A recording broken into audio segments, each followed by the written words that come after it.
smoking the finger like some soda. You smoking it in, huh? I don't think that word can ever. Joe, 3-point line, he takes it. Hits 3 threes in a row. Fourth time he came, after the last one, I forget who the Giants tight end was, he looked at it, that's your last one. Wrapping it up. We are going to do some more. He comes down, walks right up to him, gives him the ball, and turns around and walks up to the park. I heard Set Shot. Julius Erving made one movie in his life. It was called The Fish That Saved Pittsburgh. Oh, no kidding. Oh, it's the worst movie ever. It's one that you see it on TV, you're going to watch it no matter what. They basically put together a basketball team based on astrological signs. And one of the players they had was Set Shot Buford. Set Shot Buford is about 5'4", hit sweatband, like right out of the Y. And the guy had been playing basketball at the Y for 100 years, and they got him on the team. And he would just take a pounding. He would get drilled, but he'd make the set shot. That sounds like the team the Globetrotters should play. The Washington Generals. Generals, right? They had some set shots. Mike Iorio played for them for a while. Who? Mike Iorio, Sam Iorio's son. Oh, did he? He played at Textile, then he played pro ball in Europe for a while, and then He had a hell of a career, probably. no, not Orly's on the phone, I guess, right? not Sammy. Not Oh, son. okay. Like I'm sorry. Sam Iorio's son. Sam was a player at Villanova at one time. And then, Second best school in Philadelphia. yeah, Of course, they're not in Philadelphia, so. that's right. So the Philadelphia fans weren't excited when they won the national championship. Those people like me still remember Rolly Massimino, we'll never forget. Doesn't matter if it was 34 years ago. Yeah, it was 34 years ago. Okay, good afternoon, everyone. We're going to get our meeting started very shortly. Welcome to the June meeting of the Lehigh Northampton Airport Board of Governors. I would like to please ask you to rise and let's recite the Pledge of Allegiance. I pledge allegiance to the flag of the United States of America and to the republic for which it stands, one nation, under God, indivisible, with liberty and justice for all. Okay, thank you very much. So that will call the meeting to order, and if you could please conduct roll call, and then we'll do the service. Sure. Brian Dames. Chuck Dicott. Here. Mike Dowd. Here. Frank Facciano. Here. Glenn Geisinger. Present. John Hayes. Here. Larry Hemberger. Ed Lozano. Present. Jeff Matskin. Here. Glenn Riedman. Present. Ted Rosenberger. Mike Stershik. Here. Matt Turk. Chris Worley. On the phone. Tara Zirinsky. Okay, we have a call. Okay, great. So welcome, everybody. We hopefully have a brief agenda today, but that's not to take away from the many exciting things we have in the works, some of which we'll cover in executive session. Exciting times here at the airport. Thanks to everybody around the table, staff, and importantly, the front line. We owe a lot to the front line that has been making a lot of our plans come to life, and we owe them a gratitude for all the success. That's a good segue into one of the great parts of my responsibility as chair is to recognize those who have helped better the Airport Authority. And I'm going to go to the podium, and I'm going to ask Mike Dowd to please come to the podium. Mike, it's my honor and pleasure to recognize and reward your great service on the Airport Authority Board for many years as a board member, as a committee chair, and very recently as the chairman of the Board of Governors. We owe a lot to Mike and his service to the community and to the Airport Authority in particular. So I'm going to briefly read a recognition. Mike, this is an appreciation of J. Michael Dowd for exemplary service to the Lehigh Northampton Airport Authority as chairman of the Board of Governors from the period January 26, 2016 to April 24th, 2018. Presented today, June 24th. Mike, congratulations. Thank you very much.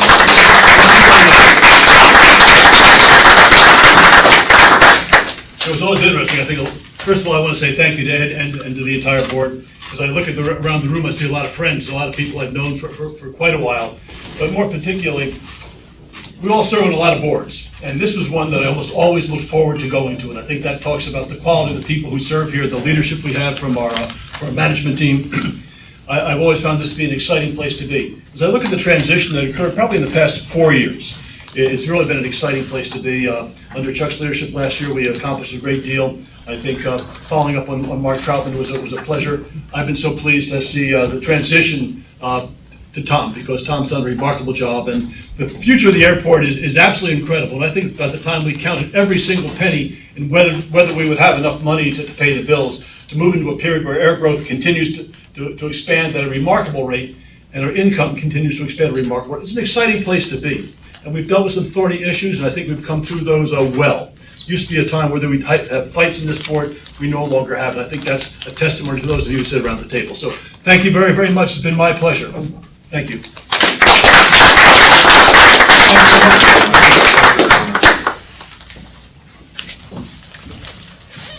That's really cool. Okay, so I'd like to open the meeting to public comment. Do we have any public comment? David, Bob, Thanks for asking us to be here. please come on up Public and, comment. Just, I know in the past how strenuous these meetings could be, and so in order to make sure you can keep your energy up, I brought you peanut.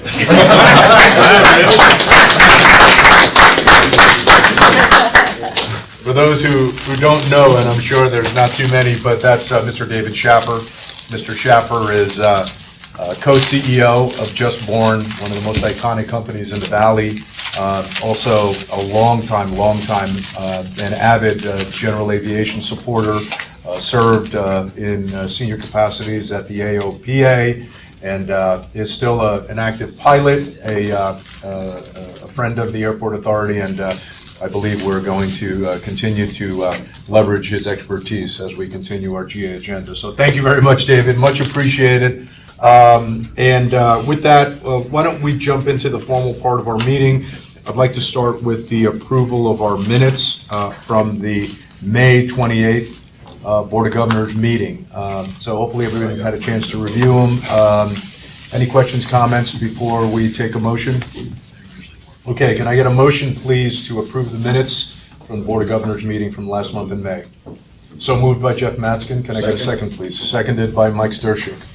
Okay, open up the floor to any questions, comments, edits to the meeting minutes. Okay, great. Hearing none, I'd like to take a vote. So all those in favor of approving the minutes from the May 28th Board of Governors meeting, please say aye. Aye. Aye. Any opposed? Okay, hearing none, motion passes. Thank you very much. We approve the minutes. Now we'll transition over to our committee reports. So we'll start off with our treasurer's report, and I'll pass the floor to John Hayes, our treasurer. Okay, thank you, Mr. Chair. I'll take a couple minutes to go through the May financials and the year-to-date May financials. First, focusing on the month of May, you can see, as we go to the next slide, there we go. You can see that this was the first month in a while that we've had an impact in terms of net revenues and net income versus budget. And the driver of those, if you see bullet point number 4, landing and apron fee revenue were down versus budget because of a decrease in cargo flights. We have seen a little bit of a slow up there. We don't anticipate that to be permanent or any kind of a trend, but we did see a little bit of an impact. The other revenue components were all up strongly, and that's being driven by passenger traffic. We continue to see increases in passenger traffic. I'll talk a little bit about those numbers in a few seconds. Tom, I'm sure, will go into more detail during the executive director's report, but we do continue to see it. I assume everyone saw it when you walked through the terminal today. And there are a lot of people down there, and that wasn't the case 2 years ago, or 2.5 years ago, when I first joined this board. So we've seen a great increase in that regard. If you could go to the next slide, please, Sylvette. From a year-to-date perspective, net income is significantly favorable to budget by $841,000. Again, being driven in large part by a couple of components. The passenger traffic increases that we've seen, you see parking revenue up, terminal revenue up, ground handling revenue up due to de-icing revenue in the cargo flights, Also, a point to bullet point number 1, where non-aviation leased revenue was up 34% versus budget due to the land rents and the Rockefeller option land payment. That's that infamous recurring, non-recurring category that we've talked about that will continue for some time because land development is a key component to our operations here. Also wanted to point out bullet point number 5, that expenses were 5% favorable to budget. Management continues to do an excellent job in terms of controlling headcount, making sure we fill positions that are necessary, and acting appropriately in terms of timing, and also timing on professional fees, training, and travel. We've got a group that keeps a very sharp eye on the expense side and make sure that we spend money when we need to. I mean, we don't run an operation that doesn't require expenses, but we make sure we can control it where necessary. I talked about passenger traffic. If you look at year-to-date May, we are up 9.7% versus prior year. That continues that trend. Year-to-date, we're up 13.4% over the prior year traffic. What has been impressive is we continue to see significant gains. Allegiant, which we know about with adding the routes to Nashville and to Savannah. We continue to see growth in the legacy carriers as well, which is good to see. I've flown out of on American out of LVIA, I think 3 times in the last 4 months. Flights are on time, they connect well. The old tagline, which I always enjoyed, was "We're one stop away from anywhere in the world." That's legit. The only bad part is I hate O'Hare. I just hate O'Hare. But that's a personal viewpoint. So passenger traffic continues to increase strongly. And if you go to, not the next one, but the last slide, Sylvette, please. We'll also see we measure and track cash on hand very closely. Todd puts together this pro forma. It's a little bit of a different format now where we're tracking out different periods. But I'll focus first on the line across the bottom, the unrestricted ending days cash on hand after contingency. This is the cash that we have on hand after we have set aside all funds necessary for construction projects which have been committed to bond funding that is going to projects, our true excess cash. You'll see that cash never drops below just about 88 days cash on hand. Our target is to make sure that stays north of 60, and at this point projections show that we can stay well above 60 days through the foreseeable future. You will see a lot of volatility in that number though, and that's just a matter of the type of operation we are and the timing in the operations and timing and expenses. So that number will move, but we are comfortable in terms of the days cash on hand that we have at this point. Todd, did I forget anything? No, I think you did a pretty good job. The only thing I wanted to mention is that we did move the bond project fund over to the CDs. So it's still set for future use, but we just moved it so it's a little bit more accessible. We already spent the money, so it's sitting out there. That $4 million is now a CD that will mature when we fund it. We bought a 6-month and a 12-month. Again, it's just about a little bit more access to it, so that's about it. But you covered it quite well. Okay, thank you. Be happy to answer any questions, Frank.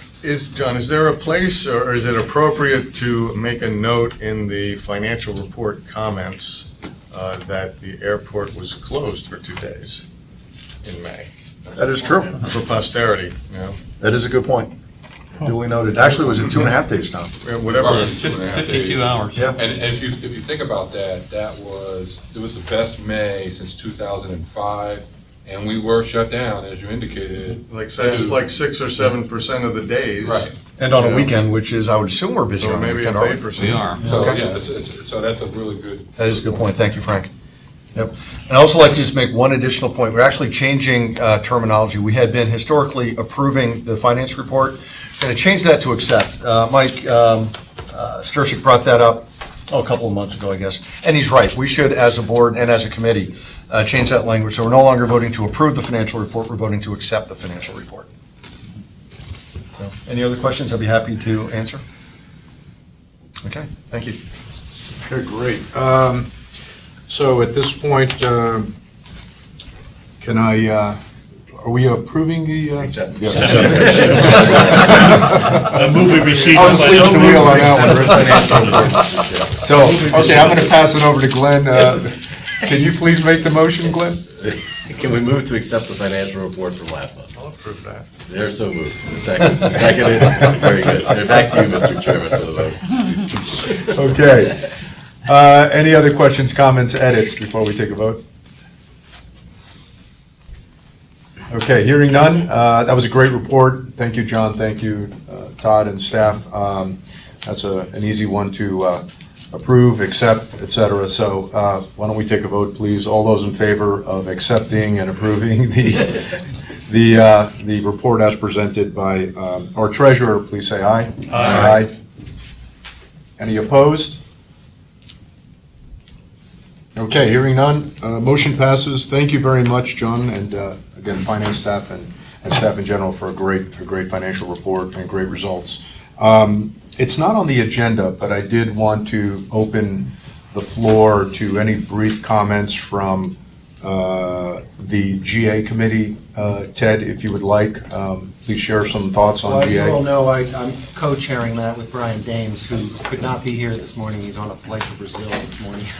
So I did speak with him for 15 minutes this morning and just got a quick overview. I was on a flight myself during that last meeting, so I couldn't be there.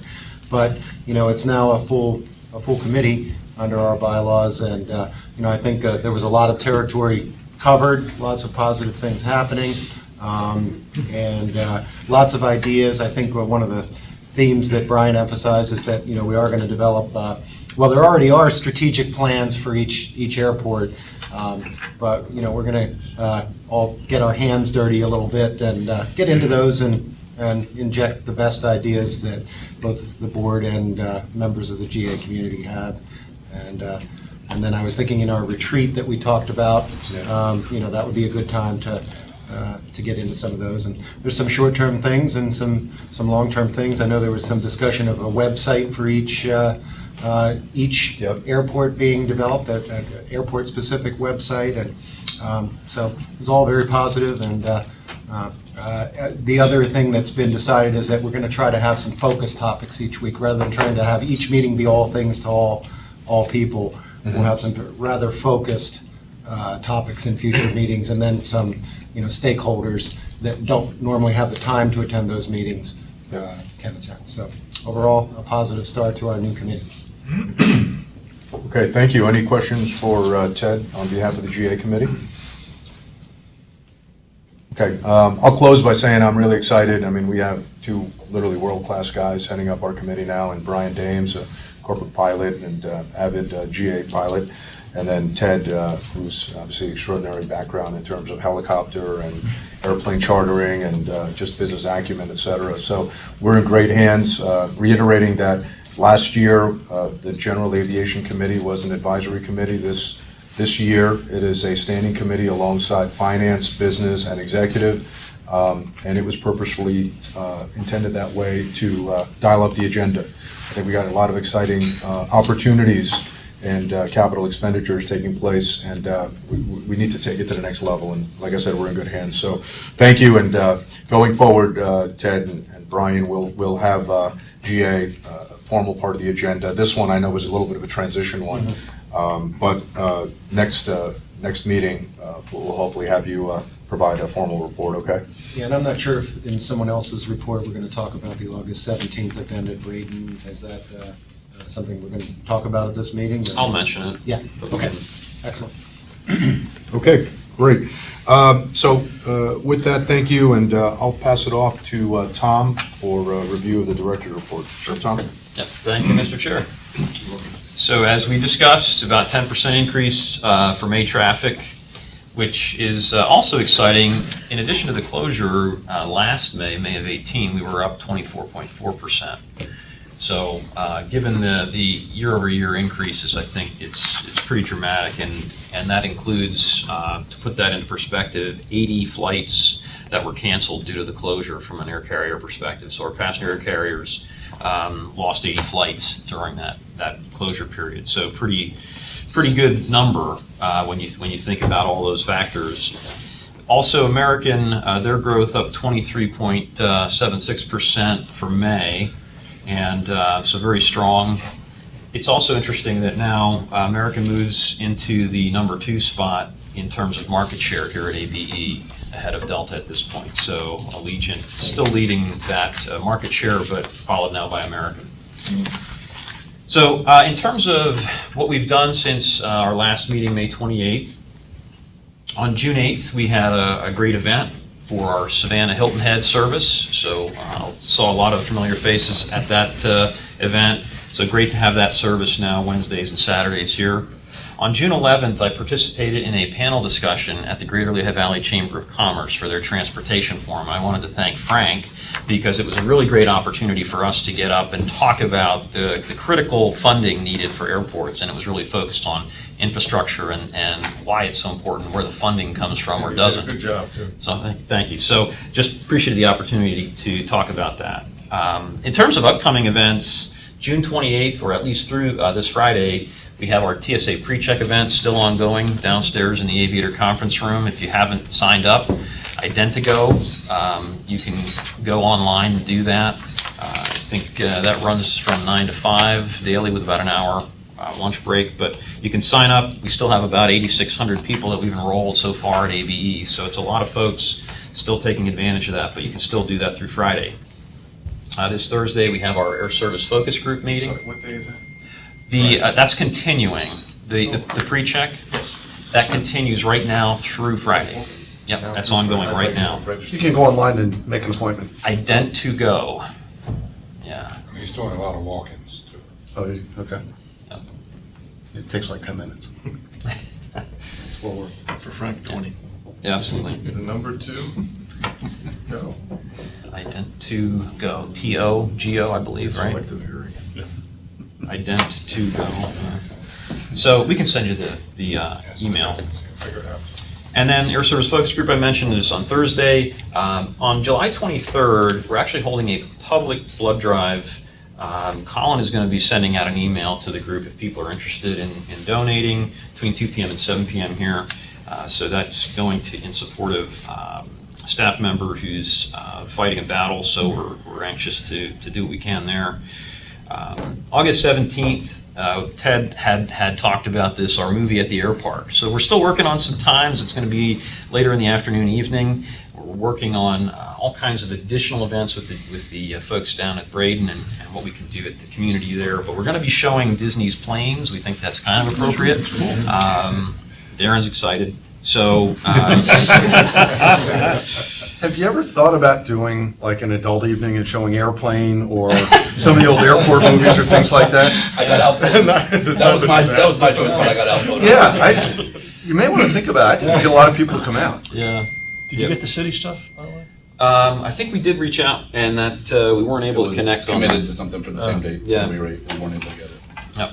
Aaron, I don't think Tom's going with our idea. He skipped over that. Actually, I really enjoyed the When I idea. mentioned it too, John, so don't feel bad. And so more to follow on that, Ted, but we're working on the details of that event, so more to follow. That's August 17th. August 19th, which is a Monday, is our annual emergency plan tabletop exercise and plan review. So last year we had over 100 mutual aid responders come out to that event, so 6:30 p.m. On the 19th of August. And then August 27th, we're having another Fear of Flying seminar. So that's important. If we can get people to sign up for that, we need a minimum number of folks to conduct that. So if you're interested, you can go to flylvia.com to sign up August 27th, Fear of Flying. And I think that concludes my report. I'm happy to answer if there are any questions, but. Okay, great report, and opening up the floor to any questions for our Executive Director, Tom? Okay, hearing none, we'll continue on our agenda. Thank you again, Tom and staff, for the great work. Before we do, I thought it was a little bit of a segue in the sense of, we started talking about some activities, whether they're lighthearted or maybe a little bit formal activities. And this picks up on the heels of Darren's event that you ran over at the golf club. Great turnout, right? And then also participating in the, Frank, your organization's golf tournament as well. I'm wondering if, it might be a good time, whether it's balance of this summer or maybe next year, to consider hosting an event by the Airport Authority, whether it's a golf outing or something else, and raise money towards a cause. Most organizations of this size and magnitude have outings, are charitable, and I know we probably have individual charities, but maybe as an organization, we want to consider taking on an event. The golf outing is the quintessential type of event. I don't want to kind of just pigeonhole it there, but I wonder if, having seen the success of Darren's outing, having, participated in your outing, Frank, if we might not take on something like that and kind of agree on a cause. It could be, GA related, it could be charity related, but I think, probably could be a good time to consider it, either for the balance of this year. We already kind of have a little bit of the infrastructure in place that, Darren and staff did very well. If not, open to other ideas. But I just put it out there because I think, we have a robust enough organization, and I think it'd be great if we can be associated with a cause, ideally relevant to the airport authority, but doesn't have to be. It could be, a classic charity as It well. wouldn't have to be the same one every year even. That's a great idea, yeah. It could be changing. We'll say there's 170 golf tournaments in the Lehigh Valley between Memorial Day and Labor Day right now. Very hard to find a day where there isn't another one. But we're brainstorming, right? So something. Yeah. We have a chamber, the Greater Northern Chamber is doing a clay shoot. To switch it up a bit, which I'm excited to do. So yes, anyway, I think we should keep talking about that. And one of the things that is a question is whether an authority can raise funds that way. That's a legal question. I don't have the answer there. But I think before we go any further, we should look at that. Because we are a special animal. Oh, we certainly can't provide tax deductible. That's right. Right. You can't make it deductible. So if somebody donates to a cost, we can't issue them a tax. However, the way that it happened with Darren's was the Organization. So it's to support maybe another group's event. We could, maybe that's, It may be okay. All the funds would have to go through Some as an umbrella organization. we'll just put our name on a team or something like that. Mr. Chairman?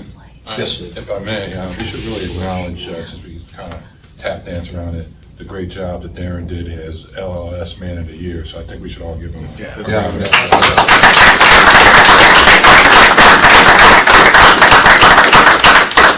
How'd you rank in that? It was number Number one. You were number one? Right. So number one I guess I should on the Man know of the that. Year side, and the Woman of the Year got me by about $5,000. It's out there. We raised $115,000 in 10 years. That's great.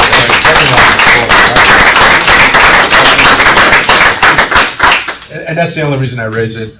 Great job. We've done this, we've participated in many activities, and hopefully we can come up with one. We'll have to go through, whatever administrative loopholes we'll have to do, but I think it'd be nice to consider it for a balance of this year or next year. The only other thing I would add is, most of you, I think, were here for some of the executive committee meetings. We are planning a strategic offsite. I think, based on the executive committee discussion we had, it was fairly well regarded, and we're thinking of hosting one again in the fall.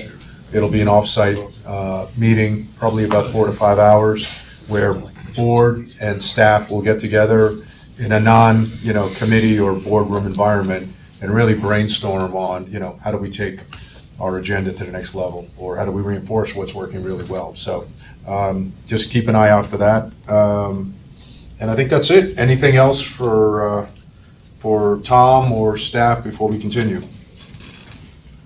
Okay, so I'll pass the floor to our esteemed solicitor, Judge Friedberg. Anything from the solicitor report? Steamed or esteemed? Depends. Yeah, depends on the occasion. Never want to get a judge steamed. Well, I prepared a memo for Ryan with regard to the question of bidding and what factors can be considered in determining who the lowest responsible bidder is. That's what the statute says. It's not just the lowest bidder, it's the lowest responsible bidder. So Ryan asked me to look into that, and I prepared a memo for him, and I just circulated it to him earlier this week, I guess. Was it yesterday? Yeah. Okay. And what I'm going to do is circulate that to the entire board. There are cases that outline factors that can be considered when making a decision whether to accept, which bid to accept. Obviously, lowest bid is very important, and the law is that unless there's a substantial reason why the lowest bid should not be accepted, then you're obligated to accept it. But you have the right, and we have the right, in asking for bids, to make inquiries and to find out what the financial responsibility of the bidder is, ask questions related to the bidder's prior experience. Have they done this kind of project before? Have they worked at airports before? Questions about efficiency, about integrity, about promptness, and most important, or very importantly, I think, is the ability to successfully carry out the project that they're bidding on. So these are all matters that we are justified in considering, deciding whether we're going to accept the lowest bidder, or if there's something disqualifying in his background or her background, then you have a basis to move on to the next lowest bidder. I'll circulate that memo to you. I think it's interesting. It's based on some good, fairly recent case law in there. And I pointed out to Ryan that one of the things we're justified in doing when we put out the bid package is include a questionnaire in there touching on critical factors that we want to consider when we are making this evaluation. So, Right. Is our own history with a particular company a qualifying? our own history, certainly, that's something we're absolutely justified in considering. And we can ask for recommendations or references to other jobs they've done that are comparable, so that we can contact the groups that hired them on those occasions. This is, thank you for that, that advisement, and this is really important, because as we've kind of discussed recently, we're not always necessarily getting exactly what we expect from our suppliers and contractors. And up until now, we've kind of been under the impression that, we solely have to go with the lowest bidder. But what's good is, that's an important criteria, but it's not the sole criteria. And we do have a little bit of flexibility in making decisions that aren't always awarded to the lowest bidder. So that, I think, gives us a little bit of leverage in terms of ensuring that we manage our contractors and our partners well, and they are expected to deliver what they commit to up front. And if they don't, maybe in the next round, we have that criteria to utilize. So, yeah, Ted. Just to be clear, though, we are, the model that we've adopted, we are not allowed to negotiate, with the finalists or anything like that to get them to come back to the table and say, well, you're close, and if you throw this, and this in, you've got it. That type of negotiation is not permitted under. There's a difference between competitive bidding, which we're obligated to do, and there's also a request for proposal format where there is the possibility of negotiating back and forth. But when you're dealing with competitive bidding, you just have to look at what's been returned to you. You can't sit down with them and say, oh, can you do better, or this kind of thing. And do we ever, is the RFP process allowed even, or would certain, have we ever tried it? Do we ever try it? It's interesting that you ask that. That's a question that's very much on my plate right now. I'm looking at that, and I hope to have more information for you as to whether we as a municipal authority are allowed to, Commonwealth agencies are allowed to, under the procurement code. Whether that extends to us is a matter that I'm looking into right now. So I'm going to defer answering that, but we'll have some information for you on that. Good, thank you. Okay, Judge, thank you for that update. Any other questions, comments for Judge Friedberg? Or solicitor? No? Okay. Hearing none, we'll move on the agenda. I think we do have two purposes to go into executive session. So, Judge, if... There are matters that relate both to real estate transactions and to potential litigation that are appropriate for executive sessions, and therefore we can go into executive session if there's a motion to that effect. Also moved. Second. Okay. Question over here. Moving second. So, folks, we're going to go into executive session. I got a question over here. Very quick question regarding the construction in this room next month. Is there any update regarding date and location of the board meeting in July? Not yet. Not yet, Megan. Okay, just wanted to check. Thank Okay, thanks for asking, and we'll make sure we follow up on that. anticipate this is going to be a lengthy executive session, no, not a 5-minute one, so. No voting to come out of this. No voting, that's right. Excellent.